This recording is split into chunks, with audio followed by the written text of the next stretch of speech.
Assalamualaikum warahmatullahi wabarakatuh. Alhamdulillahirabbil alamin. Allahumma shalli wa sallim ala sayyidina Muhammad wa ala ali sayyidina Muhammad.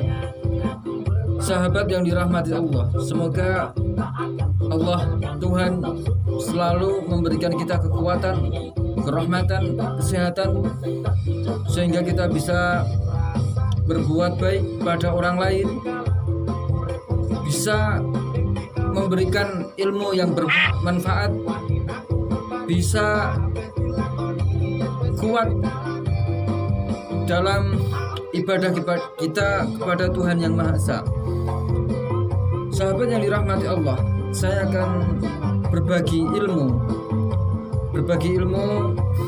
tentang kehidupan lah, tentang belajar. Nah, belajar itu tidak melulu sekolah, tidak melulu membaca buku, tidak melulu berhitung, tetapi istilah belajar itu luas sekali. Nah, di antaranya adalah mempelajari situasi, mempelajari omongan, mempelajari apapun itu dari orang lain, mempelajari kritikan orang lain kepada kita, mempelajari sikap orang lain kepada kita. Nah, yang ingin saya bahas lebih terperinci adalah bagaimana kita belajar melalui kritisi dari orang lain terhadap kita. Nah, banyak sekali teman-teman kita, sahabat-sahabat kita yang sebenarnya bermanfaat bagi kita semuanya, sekalipun itu dengan suatu kebencian, sekalipun itu dengan sesuatu yang membahagiakan, atau dengan sesuatu yang menyedihkan. Nah, biasanya kita ya, normalnya orang itu sedih atau sakit hati dengan penilaian orang terhadap kita, apalagi penilaian itu adalah hal-hal yang negatif. Terus kemudian terkadang pun penilaian itu penilaian yang membangun, tetapi mungkin dengan cara penyampaian yang kurang tepat atau dengan bahasa yang kurang begitu bisa diterima, kita pun kadang bisa sakit hati. Nah, banyak kejadian-kejadian yang bisa membuat kita sakit hati. Nah, mungkin sahabat-sahabat semuanya punya perbandingan, mending diomongin di belakang atau di depan langsung. Nah, itu terserah, monggo lah, siapapun itu punya kepuasan masing-masing. Ada yang puas ketika di omongan itu dia ketahui langsung atau diomongkan langsung daripada di belakang. Ada pula yang justru malah sakit hati ketika diomongin di depan, lebih mending tidak tahu apa-apa. Nah, justru kalau saya pribadi lebih baik dikatakan secara langsung supaya saya sendiri tahu apa yang menjadi kelemahan saya. Nah, sekali lagi belajar bisa melalui perkataan atau penilaian orang lain terhadap kita. Saya banyak memiliki pengalaman tentang hal itu. Memang kita dalam rangka belajar untuk menjadi baik, itu menurut saya itu adalah tepat ketika kita mendengar kritikan orang lain terhadap kita, mendengar gunjingan yang mungkin benar dari orang lain kepada kita, mendengarkan apa yang menjadi kelemahan kita dari orang lain. Kalau saya mending begitu. Artinya saya sangat berterima kasih pada sahabat-sahabat, teman-teman dimanapun yang sudah memberikan pelajaran untuk saya sehingga saya bisa belajar untuk baik. Pokoknya apapun itu yang sudah diberikan atau disampaikan ke saya sangat berterima kasih dan saya bersumpah saya tidak sakit hati. Insya Allah saya tidak sakit hati, malah justru saya berterima kasih bisa belajar. Nah, ada beberapa pengalaman yang pernah saya alami. Nah, ada suatu ketika teman saya menerapkan ilmu agama. Ilmu agama itu dari berbagai sumber. Kalau di Islam sendiri ada yang namanya Al-Quran, ada yang namanya hadis. Kalau di hadis itu ada beberapa hadis yang menganjurkan atau mengajak kita untuk banyak untuk tidak banyak bicara atau lebih banyak diam. Nah, terkadang ada beberapa orang yang kurang setuju atau kurang berkenan dengan diamnya kita. Karena mungkin pribadi saya itu sifatnya sifat orang yang berusaha untuk konsisten. Saya itu susah.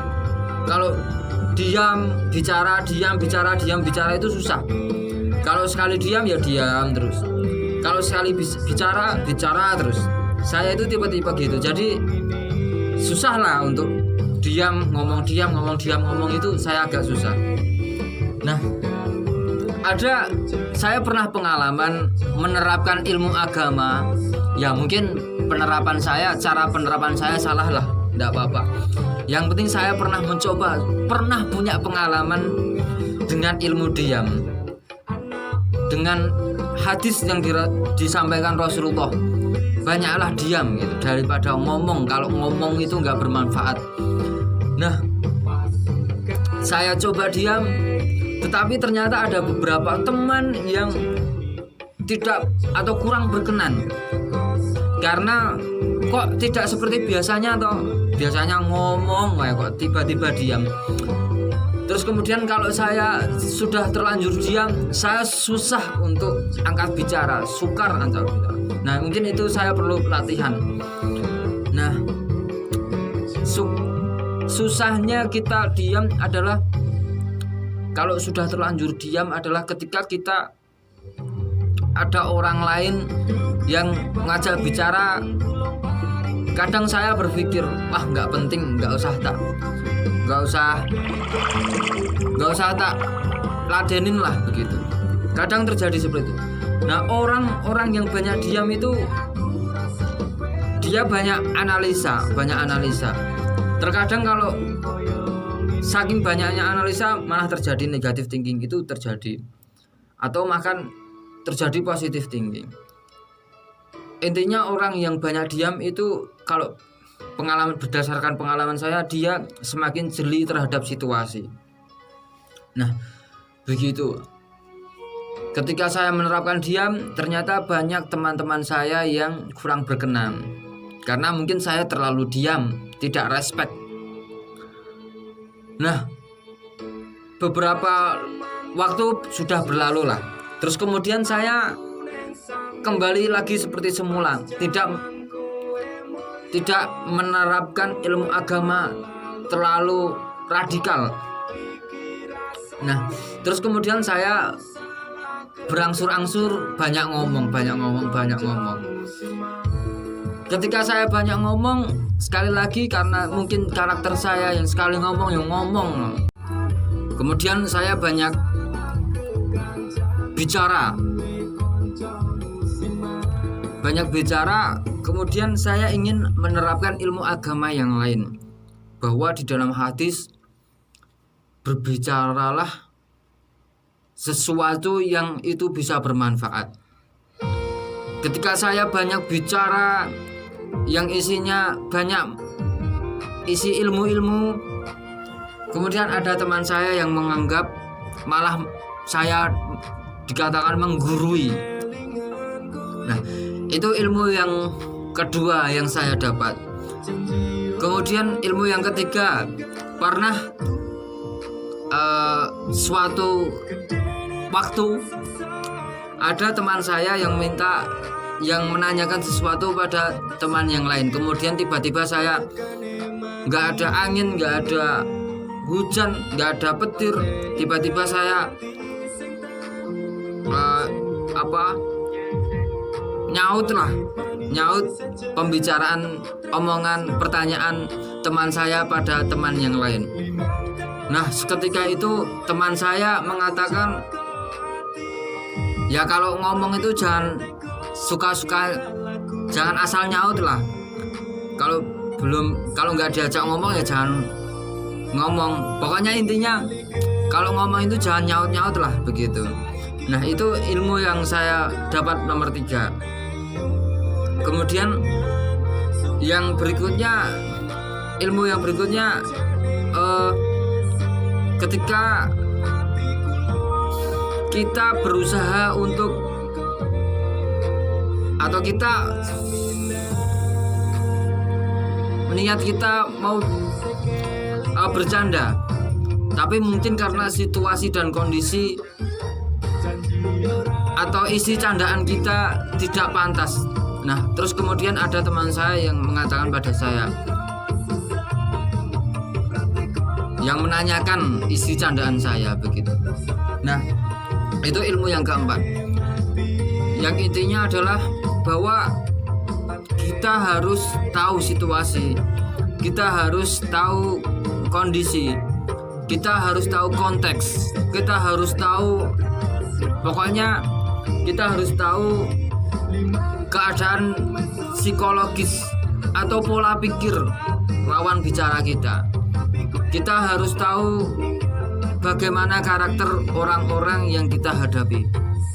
Nah, mulai di situ kita harus bisa belajar, bisa planning. Nah, berikutnya adalah tadi ya, sudah ada 4 hal yang sudah saya pelajari, 4 hal yang saya temukan dan saya pelajari dari teman-teman saya. Nah, setelah saya tahu ilmu, setelah saya dikasih pelajaran oleh teman-teman saya, kemudian saya berusaha untuk berpikir bagaimana supaya apa yang disampaikan teman saya pada saya itu tidak terjadi lagi. Setidaknya ada usaha lah. Kalau saya yakin pasti suatu saat akan ada kejadian seperti itu, tapi setidaknya saya pernah usaha untuk baik, untuk tidak mengulangi hal itu lagi. Nah, saya ambil satu contoh yang contoh 3 dan 4 lah, 2 dan 3 lah. Yang 2 tadi adalah ketika yang keinginan saya untuk isi pembicaraan saya adalah hal yang bermanfaat, kemudian dinilai malah menggurui. Itu kan yang contoh yang ketiga. Yang kedua, yang ketiga, kalau ngomong jangan nyaut-nyaut lah. Nah, saya ambil contoh 2 pelajaran itu ya. Nah, yang pertama usaha yang bisa saya lakukan supaya seolah-olah tidak menggurui adalah saya harus mengolah atau tahu situasi atau tahu waktu yang harus atau momen yang tepat ketika saya ingin berbicara hal-hal yang bermanfaat. Ternyata tidak setiap waktu, tidak setiap saat seseorang bisa menerima isi pembicaraan saya yang bermanfaat. Ada waktu-waktu tertentu. Mungkin ketika dia ingin mendengar sesuatu yang atau ilmu yang sejuk, atau mungkin saat dia fresh, tidak saat lelah, atau mungkin dengan bahasa yang tidak menggurui, atau pokoknya seperti itulah. Contohnya, aku pernah dengar gini loh, benar nggak ya? Nah, atau istilahnya ngejak diskusi seperti itu, supaya apa yang ingin kita sampaikan, hal-hal manfaat yang bermanfaat yang ingin kita sampaikan bisa tersampaikan. Nah, terus kemudian contoh yang ketiga, ketika saya dilarang untuk sembarangan nyaut omongan lah. Nah, ternyata saya juga harus belajar untuk mengontrol jangan sembarangan nyaut. Terkadang ada orang-orang yang tidak mau omongannya disaut begitu. Karena awalnya prinsip saya adalah selagi itu pembicaraan itu bukan hal rahasia dan bisa untuk bercanda, maka saya mengira tidak akan ada apa-apa. Tapi ternyata mungkin sedang capek atau mungkin memang tidak ingin bercanda. Kemudian teman saya tidak berkenan. Nah, saya harus lebih berhati-hati ketika itu. Jangan menganggap semua bisa atau menganggap semua waktu bisa untuk bercanda. Nah, itu yang saya pelajari. Dan saya masih belajar bagaimana mengatur diri, mengatur waktu, mengatur momen, bisa mempelajari momen, bisa mengetahui saat-saat saya harus banyak bicara, saat-saat saya harus banyak diam, saat-saat di mana harus diam, saat-saat di mana harus bicara. Karena sekali lagi karakter saya yang sekali bicara terus, sekali diam terus. Nah, itu saya harus mempelajari situasi, waktu, kondisi, mungkin keadaan orang lawan bicara itu seperti apa, sehingga saya lebih bisa mengendalikan diri saya begitu.